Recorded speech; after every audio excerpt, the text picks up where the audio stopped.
There was a recent Sir Richard Branson post on LinkedIn that intrigued me. 5 of his most surprising lessons that he's learnt in his life. Not the most important, surprising. It was that one word in his post that got me intrigued. Why? Because important lessons we already know. Work hard, be honest, look after yourself, look after people, etc., etc., etc. For me, the surprising lessons are the ones that cut against something we believed.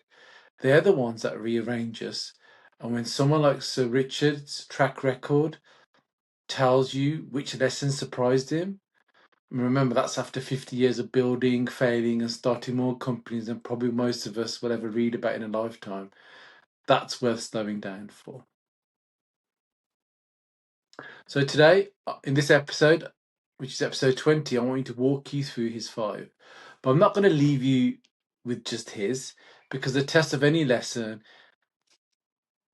if it's worth its salt, is whether you can find it living inside your own life. So I'll share his point, and then I'll share where I felt it landed in mine.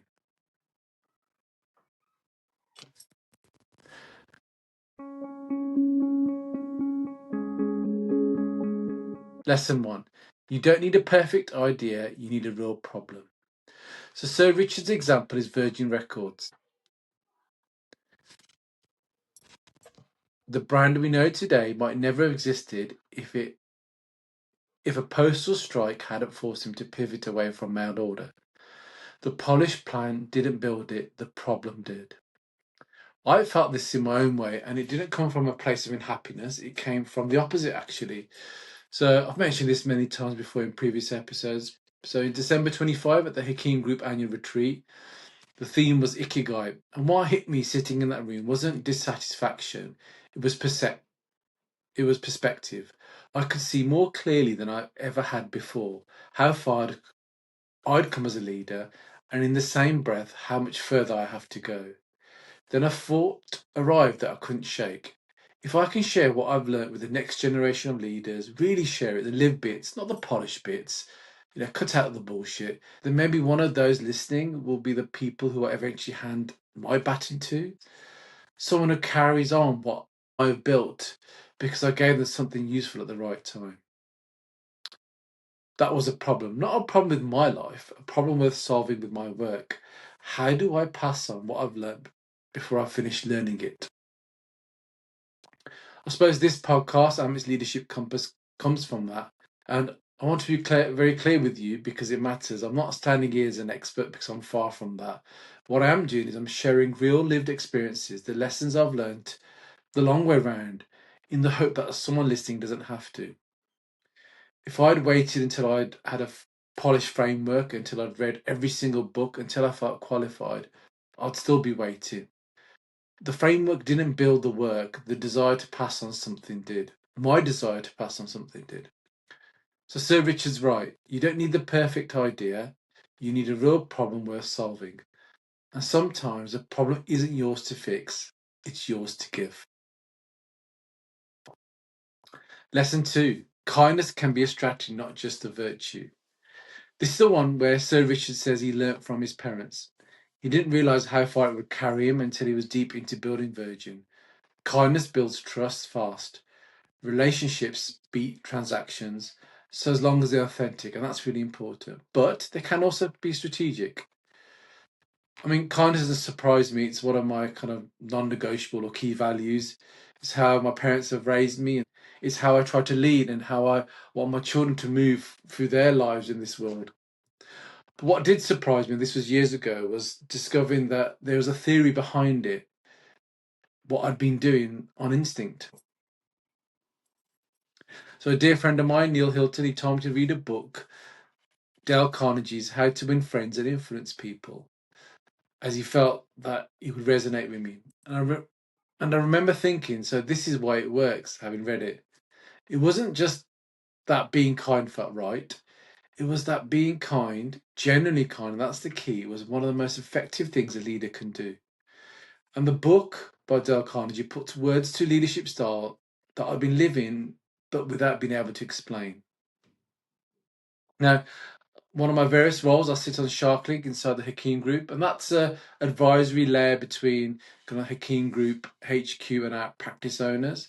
And the role gets described in different ways. So, a sounding board, feedback channel, a bridge.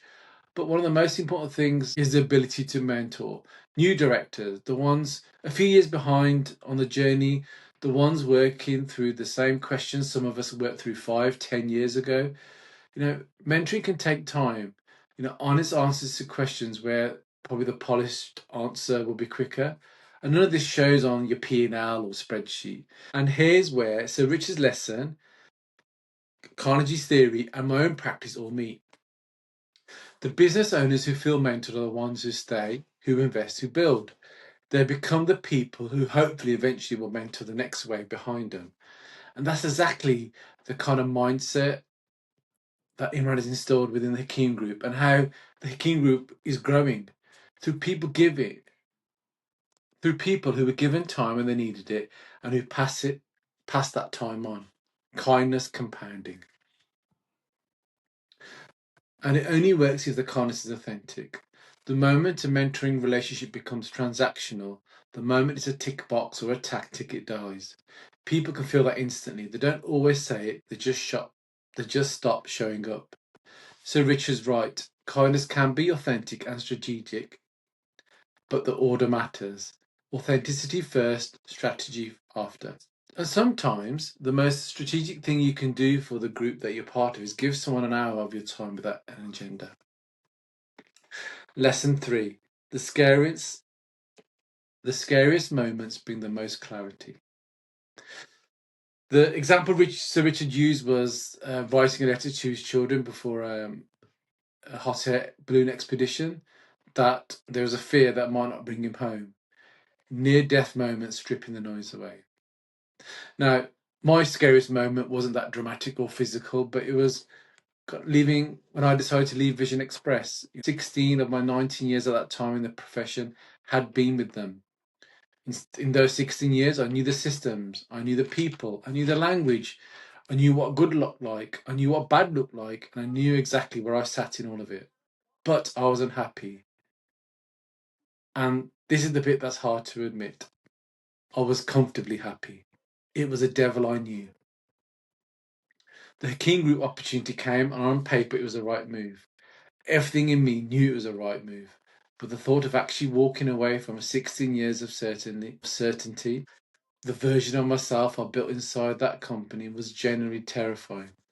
I lay awake, I rehearsed every reason to stay. I rehearsed every reason why it might not work out.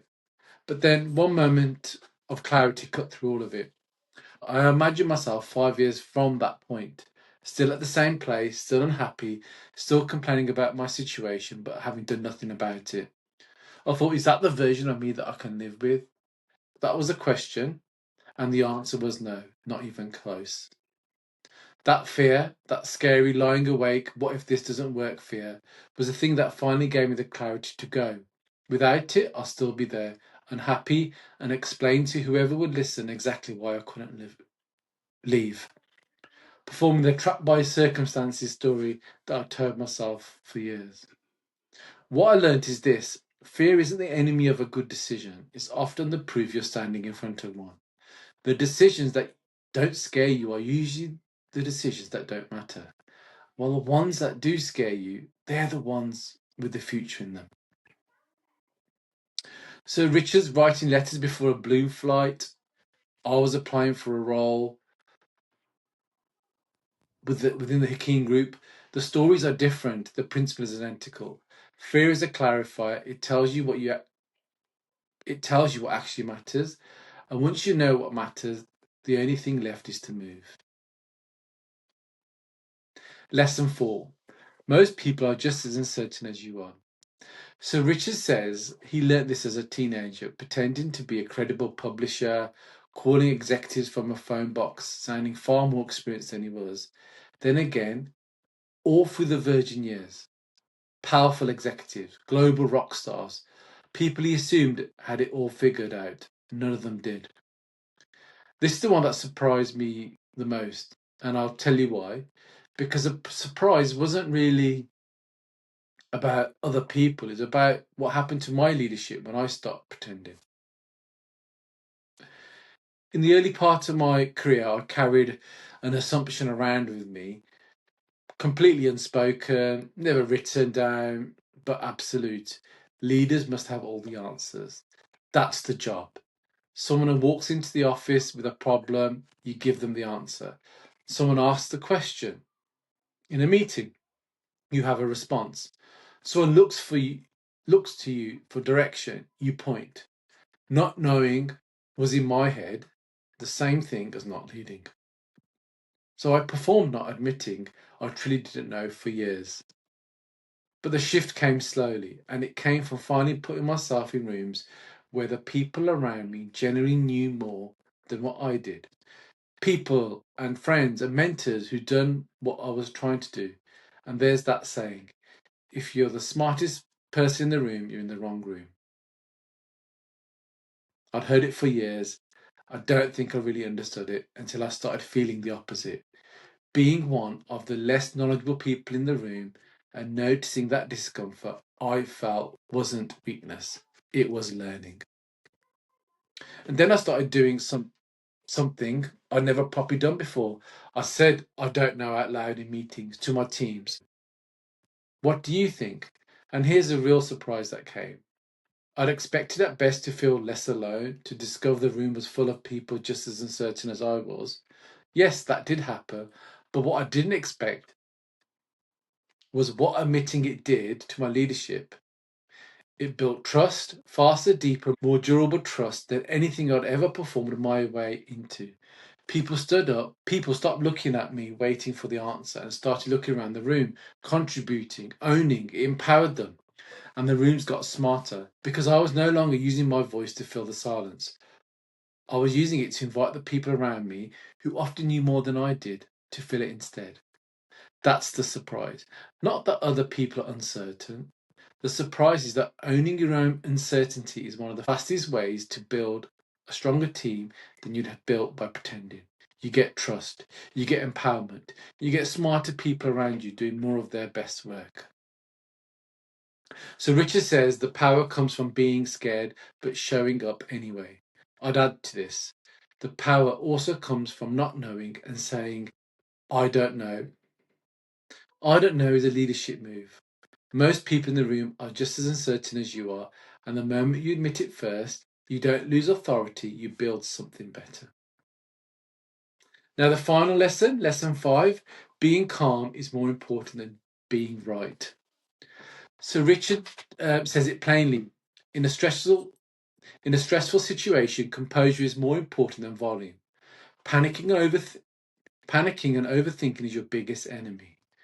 The place I've learnt this the most isn't in the boardroom. It's not in my practices or in my professional life. It's actually in my personal life, in my marriage. Early on with God through my wife, I had a habit I'm not proud of. If we disagreed about something, anything big or small, if I felt I was right, I would dig my heels in. I'd make my points, absolutely certain that I was right. And I kept going until I proved it. Sometimes that was a heated debate, sometimes it tipped into an argument. Either way, I usually come out of the other side feeling like I'd won. Except I hadn't. Not really. A while ago, I was listening to a podcast. Truth is, I can't remember which one it was. It's probably one of the high performance ones. I've not mentioned them for a while.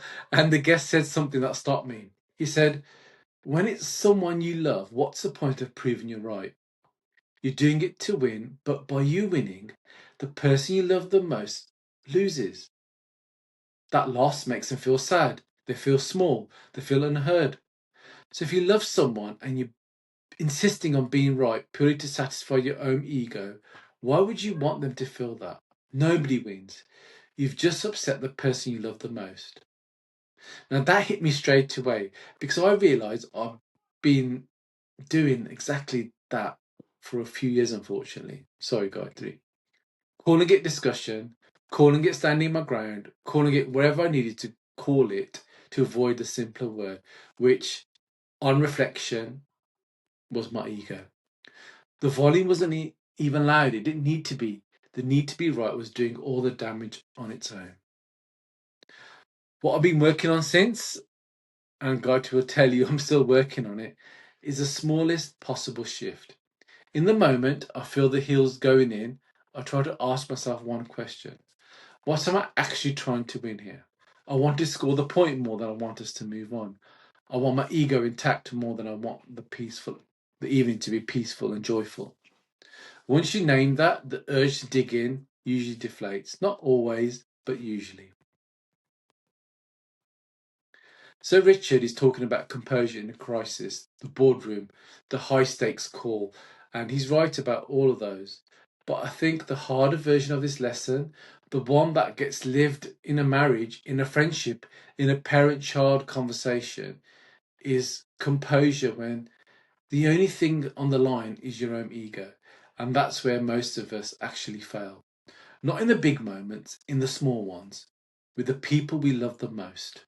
Being right is overrated. Being kind to the person you love is not. And you have to choose. And sometimes in a marriage, you really do have to choose. Kindness wins every single time. I'd love you to sit with the lessons from Sir Richard and my kind of links to those lessons. And if any of them landed, I'd love to hear from you. Please do leave a comment on the post, because the lessons we share out loud are the ones that tend to stick. Until the next time, keep leading with clarity, courage, and intent, and keep navigating your leadership compass.